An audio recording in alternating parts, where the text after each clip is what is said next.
Hello and welcome back to Grand Prix Utrecht. I'm Tim Willoughby, joined as always by Matej Big Z Zadelkai, and we are just about ready to kick things off with our next round, round 7 here, where we have on the left of our screen, that's Alexandre Habert from France. He's up against Lars Rosengren from Denmark, and he's got kind of an interesting deck with him.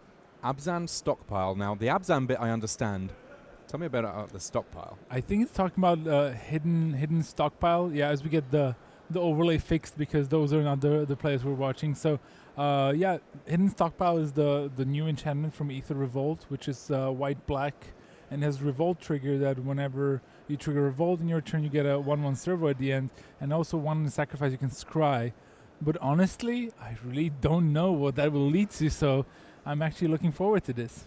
Well, on the other side of things, Mardu vehicles, it's got the classic Mardu vehicle start, turn 1 Thraben Inspector, turn 2 Scrap Heap Scrounger, but here is the hidden stockpile on turn 2. So if we wanted to figure out what this thing does, this is the perfect draw for it. And I mean, step 1, sacrificing a clue, that will trigger a revolt. Okay, yeah, that's step 1. I like it. We are getting somewhere.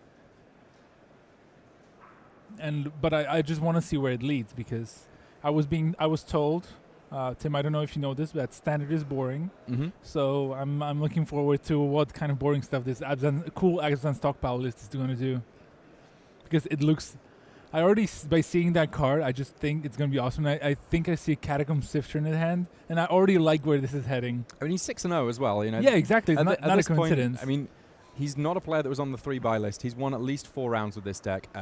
I've been, just correction there, I said he was Danish. He's in fact German. Apologies for any confusion that arose there. But he's just figuring out what's going on. His fatal pushes have to be better than average. He's got a deck that is designed to be able to sacrifice a little bit more easily. Yeah. Well, let's see what he can do. He drew a fatal push, and he seems to have a mana lined up. So unless Alexander puts him under a lot of pressure, we're going to see what this deck is capable of. Well, he's triggered Revolt all right. Okay. Draws another hidden stockpile. Now, it's a good sign. These stack up very nicely when you have more than one in play. Yeah, and I think that kind of leads me to believe that this is what the deck is built around. Like, right, you're going to get generate 2 servos every turn. Or, maybe sack a servo, get an extra 1 and scry through your deck. Now you can leave up Fatal Push mana up, which is pretty decent. Let's see if Alexander Habert can punish this somehow. Yeah, Habert's clues obviously not quite as powerful as those for Lars Rosengren at this point, with Hidden Stockpile working for him. Fatal Push is foil, though, coming from Habert, so he's going to be able to kill off this Thraben Inspector, unless it gets sacrificed for a scry here. Yeah, that's what Lars is thinking about. If he's doing that, he is paying mana to do so, so it does mean that he's not going to be casting his own Fatal Push this turn. Looks like he's okay with that. Yeah, looks like a card he wants, so that makes me even more excited to see what it is. Oh. Yeah, this is one that it's interesting that we've not seen it in Standard more in some respects, because it's a card that when I've seen it in Limited, it's generally been very potent. It sometimes gets referred to as the new Bitter Blossom. It gives you an easy way of getting lots of tokens in. Sure. And I actually we found his deck list to look at, as we see Alexander playing a Gideon, which might be actually a pretty big problem. It just looks like a value deck with the stockpiles just doing just generating value over several turns. There's stuff like the Catacomb Sieve, the Carrier Thralls, but he has a lot of the very common cards that you would expect to see, like Thraben Inspectors and whatnot. He also has double Westvale Abbey, so that's another way to, if you get a lot of servos, you can then transform them into Ormondal, the Profane Prince.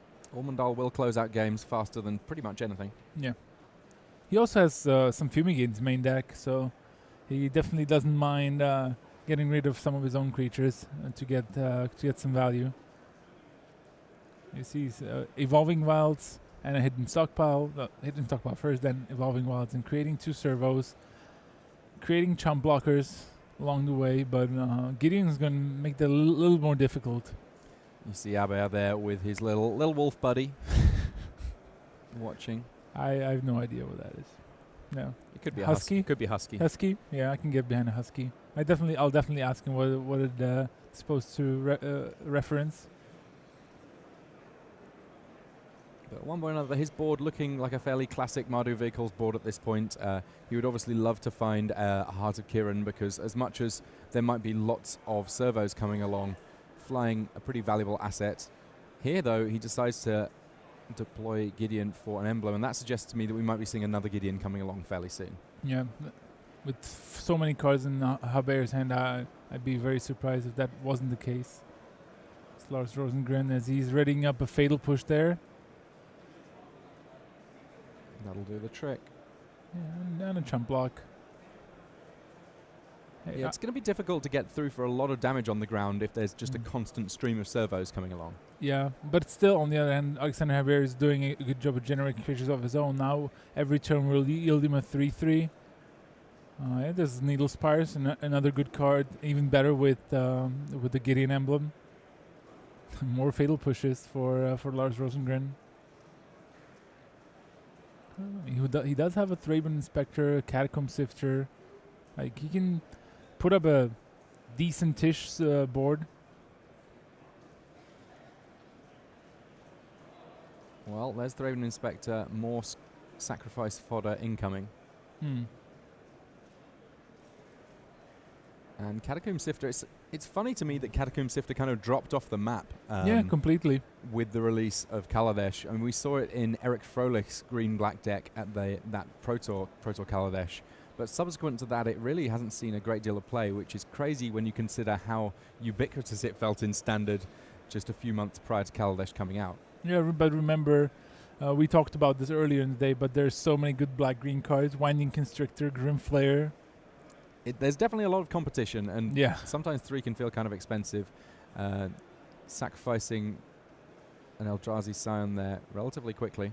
Yeah, that gives him a scry with the Catacomb Sifter ability, and then he gets 2 servos. What he's doing here will actually work very well if he manages to draw one of his own Gideons. Because suddenly, if you're generating 2 2/2s every turn, that makes it that much better. I like it a lot, and it looks like there's a fair amount of land in hand for Alexander Haber. Possibly one Heart of Kiran in hand we'll see soon enough, I'm sure.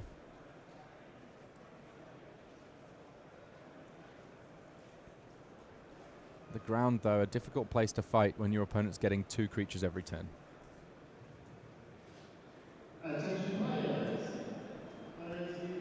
Let's see. I mean, Alexander Haber did draw a double Gideon, but the rest of his draw was not that great. But he can just keep swinging every turn, and at this point, Lars Rosengren can start thinking about double or triple blocking easily, because he's generating a lot of value every turn. Still has the 2 fatal pushes in his hand. But if I was him, I would try to maybe start thinking about trying to find a way to take down the Gideon. So a triple block there, basically to mean that he's not losing creatures for nothing at all. Yeah, wants to take down the Thraben Inspector. No, changes his mind. Yeah, wants to kill all the servos. One suggestion from chat that I kind of like, at least in terms of the cuteness factor for the Hidden Stockpile deck, would be Marionette Master at the top of the curve. Okay. Suddenly you've just got a mountain of artifacts that you almost certainly have a way of sacrificing. Sure. And just nug them for the whole lot. Yeah. I'm not sure that that's actually in Lars Rosengren's list, but a nice idea. No, I don't think so. And the other thing that we mustn't forget is that basically he's scrying every single turn. His draws should be better than his opponent's. Yeah. Lars Rosengren has assembled his little combo, and it seems potent. Yeah, he got rid of one of the Night Allies, and then now he's scrying through his deck with that Catacomb Sifter.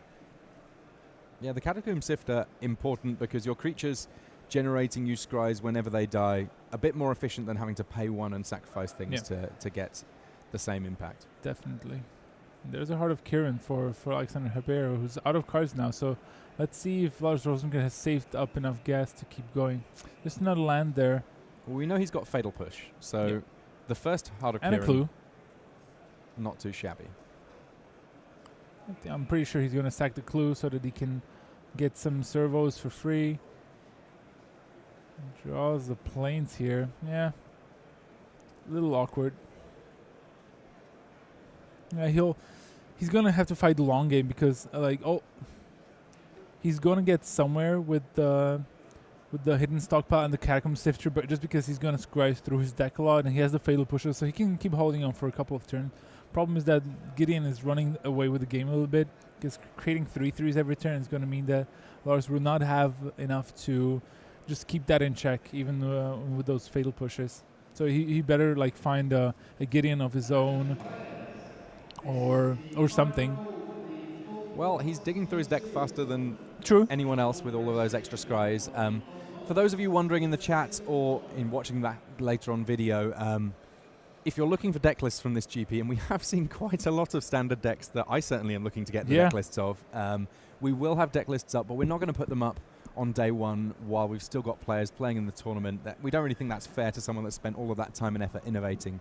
But what we will make sure is that Frank Carson, our text reporter, he's taking more careful note than any of us of some of these really interesting decks, and there will be deck lists up on the daily MTG site this weekend, and it wouldn't surprise me if a few of them made daily deck spotlights over the course of the week on daily MTG, because there are some sweet decks in this GP. Yeah. So here's Alexander Haber is getting the cavalry here, swinging with basically everything. And Fatal Push takes down the Heart of Kieran. I think we're going to see the other Fatal Push being used as well. Okay, Fatal Push on the Catacomb Sifter before we get to blocks there from Alexander Haber. Lars says, I like this idea. I feel similarly, but I'm going to actually... It looks like he sacrificed it to Hidden Stockpile to scry with. Yep. Question is now if he's going to use the Fatal Push to get rid of... Yep. There we go, just checking in on what that was scrying with. There's a Fatal Push on Needle Spires, because that's just a bunch of damage. Remember, it's very big. And now we're just blocking one of the Night Ally tokens. So he is beginning to get chipped down here by the amassed board of Alexander Haber, but you did mention earlier on that there's the potential for Fumigate in this deck. Yeah, there are 2 Fumigates in the main deck. Third one in the sideboard. He also would have really liked to draw, I think, something like a Tireless Tracker here, just to get some value and a decent creature on board. Well, he's fetched up a Plains there. That suggests to me that Fumigate is in Lars Rosengren's consideration as well, if not in his hand. Yeah. A little sad for him, I guess, to be shuffling his deck up here, because he has been sending a bunch of cards to the bottom with scries. He has to trigger Revolt somehow. I think he had 2 lands in his hand, or at least one, and he just drew the Evolving Wilds there, so I don't think he's going to be too happy. But he can take a couple of hits here. Still, but Alexander Haber, no cards. Let's see what he draws. If he finds something that can punish Lars Rosengren even further. Didn't quite make out what that was. I have a sneaking suspicion it might have been a Spire of Industry. Swamp, sorry. Same thing. The unglued land's a little bit trickier to catch on the first click. Yeah, but so beautiful. My favorite of all of the basics that have ever been made. I respect people like Lars Rosengren that go for the original art from the original basic lands. There's obviously a bunch of lovely options, but I think it's nice for people to make a stand. Yeah, fair enough. I like those lands too, even though obviously my favorite is whiteboarded basics. Easy to find with a fetch land? Exactly, yeah. And everyone hates me for it. That's another reason. I get the wrath of all the players who care about this sort of thing. You get troll equity? Yeah, pretty much. Fair enough. But to be fair, my favorite ones are the Portal 3 Kingdoms whiteboarded ones, which are very beautiful in their own right. So I think you can look past that. So some blocks and then sacrifices for Scry. That one goes to the bottom. I like this aspect of the deck, that it can be really much easier to go through your deck and find the relevant cards. Even something like Fumigate would be super nice here, because Lars Rosengren can easily just sack one of his guys, scry, and then Fumigate the board away. He can also, if he's really desperate, he can scry on his upkeep. Oh, Gideon, okay. We know how that one works because we've already seen two of them on the other side of the table. And it's the card that is defining this game. Okay, I like it. That's another way of triggering revolt, you know. Exactly, just play Gideon, get the emblem. I've got a sneaking suspicion that Gideon would approve of a revolution or two. Yeah. I'm a little bit worried though because Lars is at 6.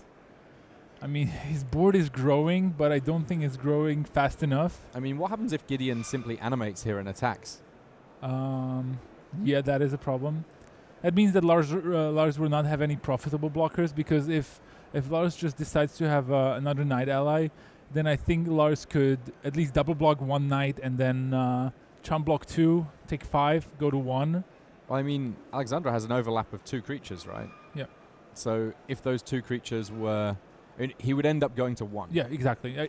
If Alexander Haber animates Gideon, Lars will go to 1 and has no profitable blocks, so to speak. But if Alexander doesn't animate the Gideon, then Lars can either stay at a higher life total or go to 1 and get like 1 profitable block in by double blocking one of the knights.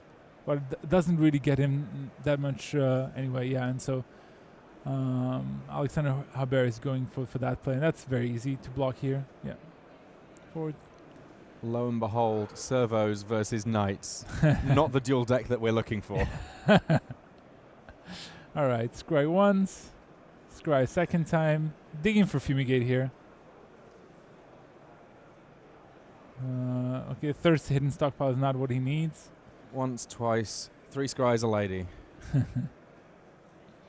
Lars Rosengren on 1 life. There's only 1 card that'll get him here. They're looking at okay, no Fumigate there. Well, that was a lot of work for Alexander Haber to pick up the first game win. He never took a point of damage at any point, but getting the full 20 across on his opponent was problematic. One thing that's notable, because of the nature of the way that the format has moved around, not too much in the way of enchantment removal in some lists. Yeah. It may well be that once hidden stockpile's in play, it's a fixture. I think so, because a lot of these decks, we saw a resurgence in the natural obsolescence as a card that could make it in and into main decks even. But in Mardu vehicles, we don't usually see that much in the way of enchantment removal. Usually a card that has gotten very popular is Release the Gremlins. And Alexander is actually playing 4 Release the Gremlin. I don't know if he's scared of Paradox engines or what else, but I am now. Yeah, that seems a lot. He also has 3 Oath of Liliana, another card that I actually haven't seen much. That's an interesting one. I mean, there are the likes of Fragmentize and so on that are interesting, but right now, Lars Rosengren's deck, I mean, he's a game down, and game 1 was not quick. He's going to have to bounce back in a big way in order to be able to pick up the next 2, and I'm interested to see how he's going to achieve that. He has 2 Fumigate main. I'm sure that a 3rd Fumigate has to be on his mind. He's got a lot of interesting cards. He's got an Ajani Unyielding. Okay. Which, if the game's going to go long, is certainly very potent. Yeah, there's a lot of interesting options going on in this deck. I'm very intrigued to see how it plays out in the next game. We are going to get a chance to jump across to some of our other matches just while these guys are sideboarding. I don't want to miss too much of what's going on here, but here you can see our feature match area. We've got Alexa Telerov is playing William Bosanelli Araujo, and then we also have Martin Dang is playing Bill Chronopoulos from Greece, member of the World Magic Cup winning team, captain, in fact, of the World Magic Cup winning team. But a fair amount of shuffling going on there. We may get a brief chance to look in on what's going on from one of the other tables, just as we have Lars Rosengren and Alexander Haber shuffling up. So this is Alexa Telerov doing nifty things, finding a Metalwork Colossus with his Glintnest Crane, while William Bosanelli Araujo is doing something a little bit more straightforward. We've seen Veteran Motorist a few times. We're going to see it again today. Yeah, it looks like the Mardu Vehicles deck that also includes the Spire Bluff Canals for maybe the Metallic Rebukes. But Alexa, we know he's on the blue-black Paradox Engine, shenanigans, whatever you want to call it. Yeah, those of you that are joining us in the States, you may not have been up early enough to see some of the Paradox Engine decks earlier on. When they're going off, they are very cool indeed. This is a Cultivator's Caravan coming down. That's a key piece of the puzzle, because once you've got Paradox Engine in play, it means that whenever you cast a spell, all of your non land permanents get to untap. And when you do that, well, you can go off in a big, big way. Yeah, and I'm excited to see Alexa doing well. He's a good friend of mine, and yeah, now look at how well he's drawn. Turn 2, Gleness Crane, turn 3, Cultivate Caravan, while still having mana up for the Fatal Push there. I love it.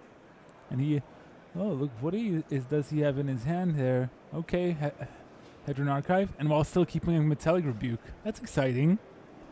Yeah, this is an interesting version. It looks to have Aethersphere Harvester in as well, so not as all in on the combo as some of the German versions of the deck that we've seen, but we may get a chance to see some of that playing out while the other players are shuffling up. An Ether Hub. And I wonder if Alexa will get to Metallic Rebuke, a big play from William here.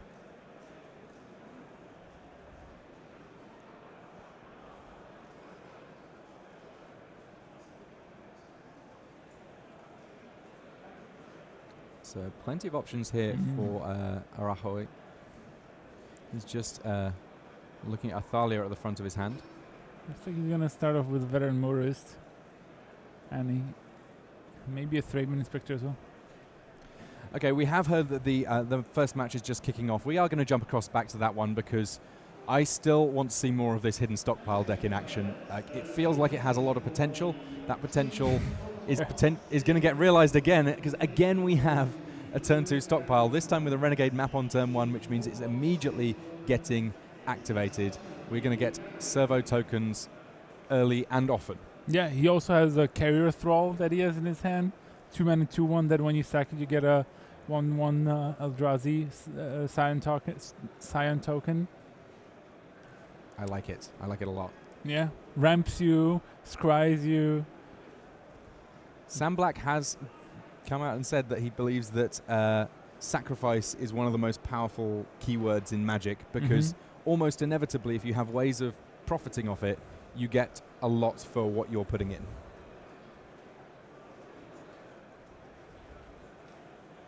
All right. Look at cheeky. I love it. The little attack from the servo. There's no blocks from a Scrap Heap Scrounger, and then it's getting sacrificed for a scry here by Lars Rosengren. He knows that he doesn't need that mana. He's already got his 2-drop picked out. There it comes, the Carrier Thrall, bringing with it a servo, thanks to the fact that something died this turn. Just playing against this Absent Stockpile list seems annoying, just because you have to get through so many blockers or find a different way to win. Alexander Habere, he says, all right, I'll give that one a little read. I'm not sure how I feel about it just yet. Is that still legal in Standard? Didn't this rotate out? Nope. Still legal. Carrier Thrall. And as much as Haber has unglued lands for his plains and plains and swamp, it looks like he's got a more regular basic mountain in there. Not sure how I feel about that one. Yeah, that's message from the chat said that Carrier Thrall is back. I'm not sure that Carrier Thrall was ever really here. Lurking in the shadows and finally found his moment to shine. I mean, there was a time where we tried really hard to put him in decks with Cryptolith Rides and Catacomb Sifters and such, but it just always felt very weak. So I'm happy to see the guy back. Now, Thalia, Heretic Cathar here, kind of interesting. All of these servos coming into play tapped get substantially worse. There we see Carrion Thrall and an Eldrazi Scion coming into play tapped. At least there's a basic forest, and sacrificing in order to get 2 scries off. Oh, so much value. Like, makes me feel all warm and fuzzy inside when I see this. So it's like, when you get this really powerful limited deck, and you just, keep going through the motions, and you get these awesome synergies, but this feels the same, but it's in Standard. I love it. There's been so many suggestions in the chat for various things that ought to be put into this deck. At some point, probably towards the end of the weekend, we don't want to spoil Lars's day by giving everyone all of the skinny on everything that's in his deck.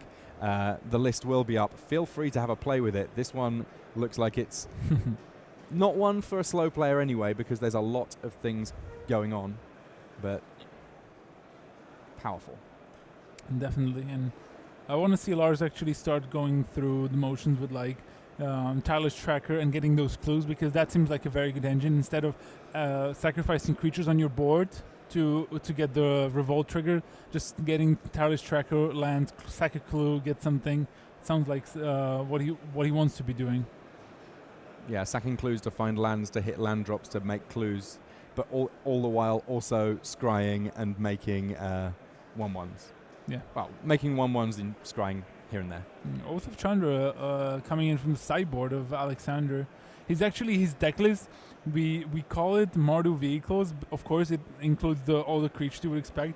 But he's running a very controlling version. He has 4 Walking Ballista, and he has 4 Gideon and 2 Chandras already in main deck. And he can board into Oath of Chandra, 3 Nahiris, and an Obnixilis. All right, so this is Mardu that happens to have some vehicles, as opposed to Mardu that's all in on the vehicle plan. And it looks like the sort of the things that he's conceded are in the middle of his curve rather than at the bottom. He's still got Toolcraft Exemplar and Thraben Inspector, so he can have those quick draws. Yeah, it's a very interesting list, this one. Well, Tireless Tracker has come down now. We've got that action going. I feel so smart now that I've said it, but I didn't see it in his hand. But it's exactly the kind of card that can keep him, give him cards and keep him going. And it doesn't seem like he's falling behind that much, so he looks to be in decent shape. Yeah, the life total's still pretty high, and we saw in Game 1 it took Alexandre Habert a long time to actually fight through all of the tokens that were being produced by Rosengren. On that occasion he had 2 copies of Hidden Stockpile. Right now just the 1, but with all this scrying it's not going to be that difficult for him to find another. Yeah, exactly. And it looks like actually with the sacrifice clue, Tireless Tracker forgot to get a +1/+1 counter. Oops. It happens. As things stand, Oath of Chandra would still have been enough to kill it. Exactly. He's fine. Yeah, this list from Alexander Habert to me is super interesting. He also is running 3 swamps in the main deck, and alongside 2 plains and mountains, so lots of basics. I think what his build is trying to do is have guaranteed to have an untapped 4th mana source to enable those planeswalkers, and it's a very and even like a Walking Ballista for 2, which is an interesting way to go about, because he's going the extra way slower. And I think if he wins this match, I think he could be really well positioned against like a lot of the metagame that we saw here today. There we can see Lars just figuring out what he wants to do. This looks like the kind of deck that you brew up and then you play a lot of, partly because it's your special creation, but partly because it's kind of fun. Yeah. Lots of operations, but ones that it appears that Lars is kind of enjoying here. Plenty of cards. There's an Evolving Wild. It's pretty bad against Thalia. Yeah, super duper slow against Thalia. Coming into play tapped, untapping, fetching a land that also is likely, well, will come into play tapped because the rules. Shambling Vent coming in.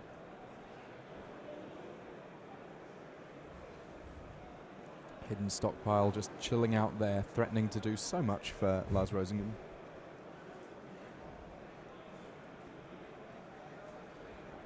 And sacrifice the Scion for a mana, and then playing a Carrier Thrall tapped. Getting a tapped servo as well. Alright. Getting somewhere. Again, Lars, though, struggling with the board a little bit here. The Thalia is quite annoying. Yeah, the first strike relevant against most of the threats that Lars is deploying. On top of that, making those lands and creatures come into play tapped just means that everything that he's doing feels about a half a turn, if not a turn, slower. Hmm.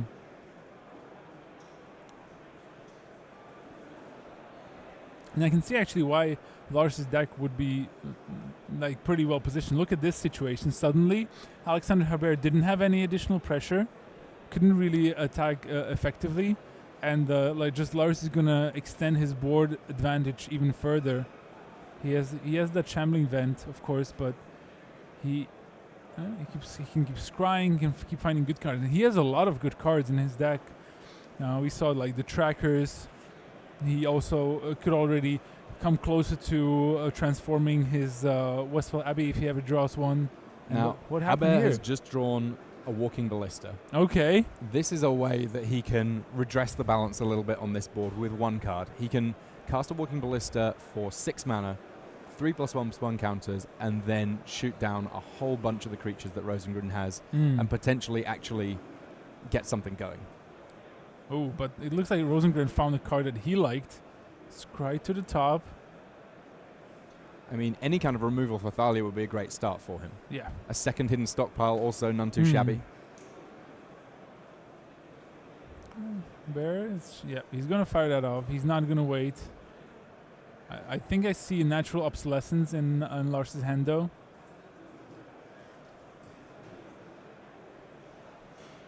Being ready there.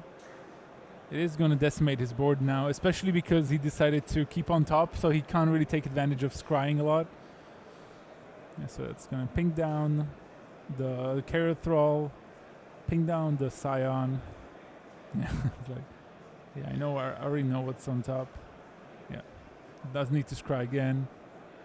Yep. And I now want to see what Lars has kept in his hand. Oh, if it's a Fumigate. Oh, Catacomb Sifter. It's actually I can see why he likes Catacomb Sifter, because it actually makes sure that he gets to scry even more. Because if now he sacrifices the servo, he gets to scry for the hidden stockpile and the Catacomb Sifter trigger. But of course he doesn't have to just yet, because he still had that evolving bias from last turn, so that's gonna make him trigger Revolt. Finds Swamp, and yeah, he's gonna get the servo that he so desperately wants. So one of the things I've learned about this deck thus far is once it's got hidden stockpile in play, it's not that difficult for this deck to sacrifice something every single turn of the game, or each one of your turns. Yeah, exactly. Obviously, some of the time you're using hidden stockpile itself, sacrificing a creature, which is not ideal. But yeah, when you're sacrificing for bigger effects, or Westvale Abbey, probably the biggest effect. You've got some really potent things you can do. Tapping that bad mountain and a few other lands. I agree, it's a very bad mountain, especially alongside his other pretty lands. Spending a point of energy. There's Chandra. This is going to be a more difficult threat to deal with. Yeah, just like we saw last game, Gideon ran away with the game. Oof. Okay. It's a little awkward here because he's one short of actually casting it, but I liked what Alexandris is doing here. He basically transformed into some sort of control deck, probably figure out he can't really go aggressive here, and I assume he boarded out his Toolcraft Exemplars, and just he's going to try to win with like Heart of Kiran and Planeswalkers. Gets to ping Lars for 2 there with the Oath of Chandra ability. I mean, at some point, Lars could find himself in trouble here because he's not really got a deck that can attack Planeswalkers very well, and Chandra could go up, up, up, ultimate, and at that point, Aber has no need to even consider attacking. He can just start firing off damage to the head.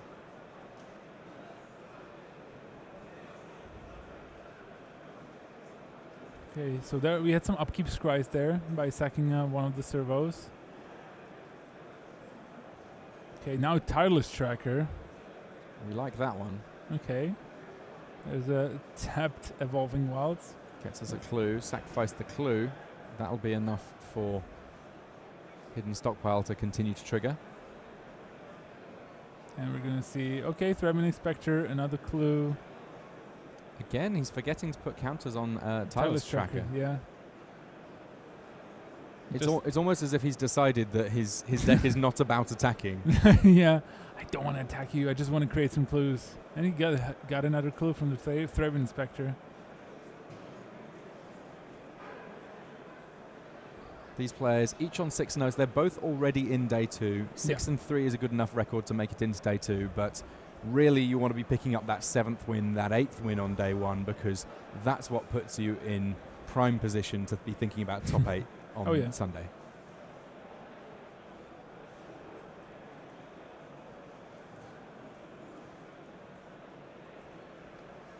Oh, we're up to 6 on Chandra. Okay, Unlicensed Disintegration.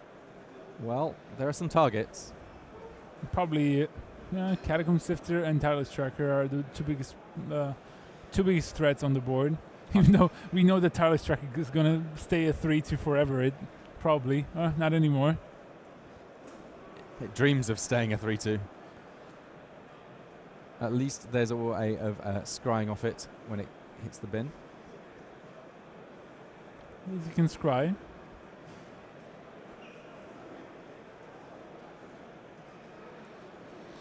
Scrounger crunches in. I do wonder what this game would have looked like without Thalia around, just slowing down everything. Seeing a tapped Evolving Wilds is just a sad state of affairs. Indeed.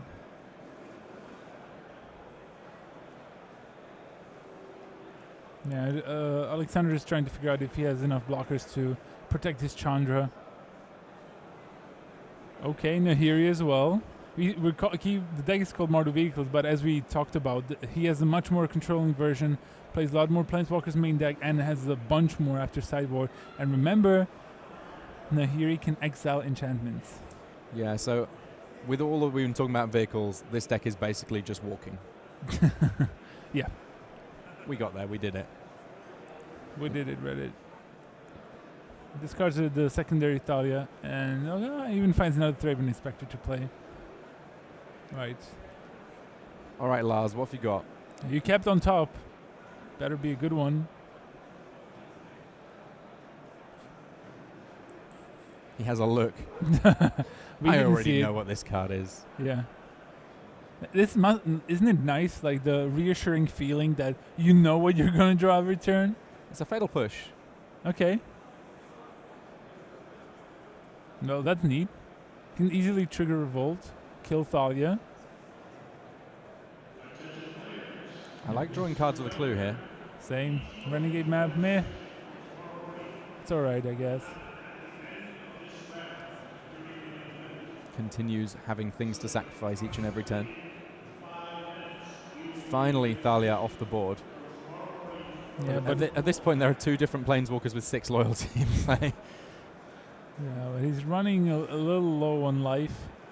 At least he has that Shambling Vent that he can now use to start attacking maybe some of the Planeswalkers. Right, Chandra getting attacked down here. I like that choice. Yeah, I like this attack. This is the one that's actually killing him. But Lars is on 7. He's up against the ropes here. Yeah, I mean, he can gain 2 with the Shambling Vent now. But still, facing off against Chandra and Nahiri. And we know that Alexander actually has a lot of haymakers in his deck now. He didn't go with the aggressive route, but yeah, just more Planeswalkers. He basically became somewhat of a control deck.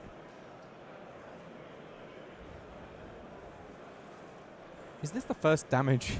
It feels to me like Lars Rosengren has been steadfastly unbothered about actually trying to kill his opponent.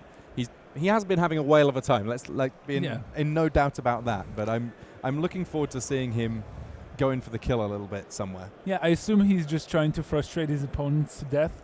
You know, just like, look at my board, I'm just going to kill you eventually, so why don't you concede? Especially once he doubles up on the hidden stockpiles and whatnot. Nahiri at some point can get rid of hidden stockpile. For now, finally, Lars has things coming into play untapped because we no longer need to worry about Thalia on the battlefield.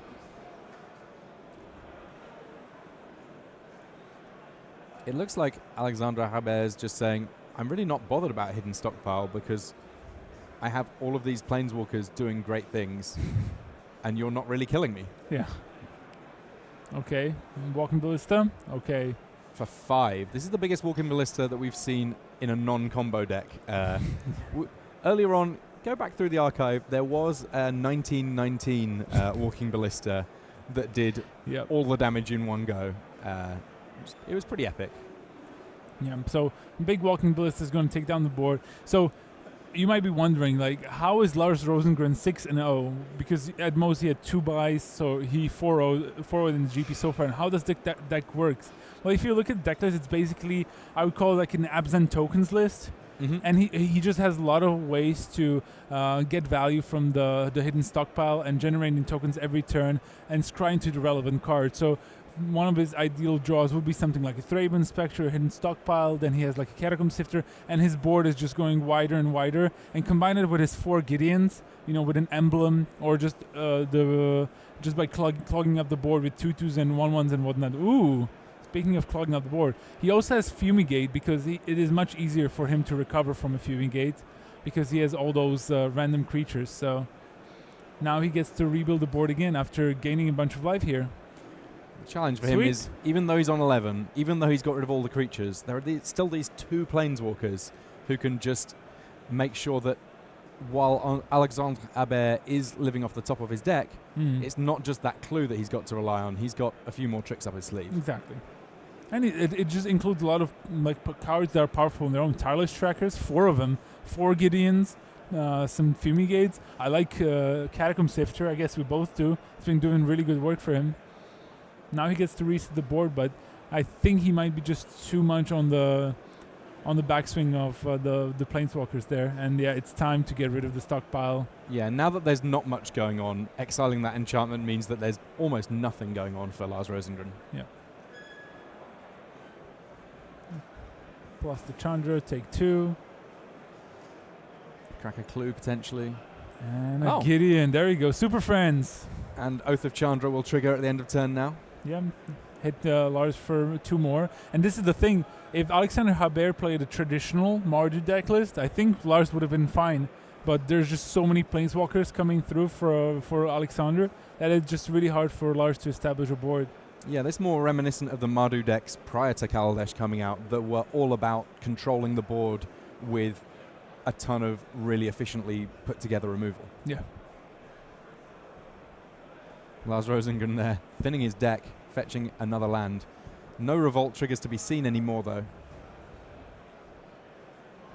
Also worth noting that some ways that he will have won Sun Games is once you get 2 or maybe even 3 copies of Hidden Stockpile in play, they all check whether or not you've got revolt. If you've got revolt at the end of your turn, you get a 1/1 servo for each of them. Yeah. So his board can skyrocket in width of lots and lots of servos getting played. Yeah, and I think Lars Rosengren is...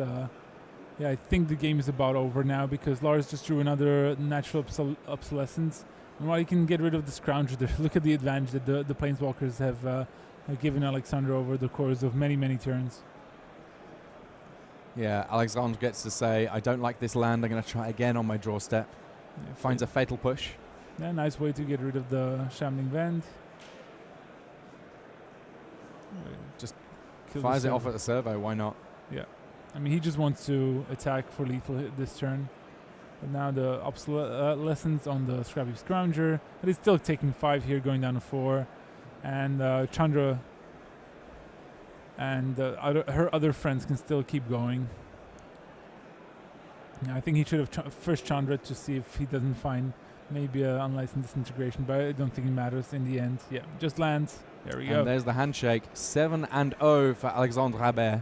So the worst that he can finish now is 7-2 on the day. Both these players were already through to day 2. We wanted to show you another one of the cool deck lists that people have brought here to GP Utrecht. Day 1 has been an inventor's fair here at GP Utrecht. So many different decks that people have shown up with. Really intrigued to see potentially a little bit more of Rosengren. We know that he's already made day 2, and we'll get a chance to see how he's able to close out day 1 here in the Netherlands. Yeah, and even if you people complain about, Mardu against black-green being what the format is about, this is a really innovative Mardu list. I really like it, and we've seen quite a few flavors of black-green, and now we get to see other Sexo players, and I think it looks like a Jeskai control, maybe Jeskai Sahili deck. I assume so because there's an Oath of Jason play from Vieran Horvat and Pierre Summon. He's Lifecraft bestiarying it up. Yeah, Lifecraft Bestiary, one of the cards that has been added to some of the green-black lists. It's by no means a mainstay, but it does offer a bit of late-game card advantage, scrying every turn, drawing extra cards every time you play a creature, and with Rishkar Pima Renegade, much, much easier to have the additional green mana you need to draw lots of cards. Torrential Gearhulk here, though, it's bringing back a Harness Lightning. That means that something's getting killed off. In this case, it is going to be a Walking Ballista. He's going to tap it for a mana. pay another 3 and put another counter on his second Walking Ballista, then send a point at Björn Horvat's face. But the 5-6, that's still in play. And Björn is very low on cards. 4 more mana, let's put another counter on that Walking Ballista. Yeah, Pierson was like, please feel free to attack me with the Gear Hog. I don't mind. If you do attack me, you're in a world of hurt. Yeah, I like the looks of what he's doing here after sideboarding. Blossoming Defense has come in, which is obviously fantastic against 1-for-1 removal. You've got your Livecaster's Bestiary, which means that you also have a route to card advantage and card selection. Walking Ballista is just kind of a big burn spell some of the time. Lots of very cool things going on. Ooh, Gear Hog with 6 mana up and a Bestiary. This can be over very fast if Björn Horvat has nothing here. Already has a 4-4 Rishkar, a 3-3 Walking Ballista. You can turn them both into 6/6s. Yep. Is that right? 2 and 2. No, 6/6 and a 5/5. Yeah, 6/6 and a 5/5. Sorry. Yeah. Still, I mean, nothing to sneeze at. And there's a temptation to just say, let's see how many counters I can put on my Walking Ballista and whether or not you can do anything about it. It looks like that's the direction Pierre Sommon's going. He's saying, I've got enough mana to put 2 counters on this Walking Ballista each turn. It's not going to take me that long to just ping you to death without having to trouble myself with attacking. Yeah, especially he's on this plan because he has another Walking Ballista in his hand. So it's much less worrisome. You know, it can now draw up to a 5/5. And surely... Okay, even a Winding Constrictor. I mean, Verdurous Gearhulk just putting all the counters on Walking Ballista seems pretty efficient too. Exactly. Pierre may be a little nervous here. I think he has every reason to be. When you're this close, it almost feels worse if you somehow let it slip from your fingers. They're 1-1. This is to go 7-0.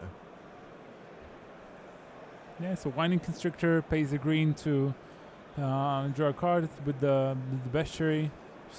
Still has 5 mana available thanks to Rishkar. Yeah.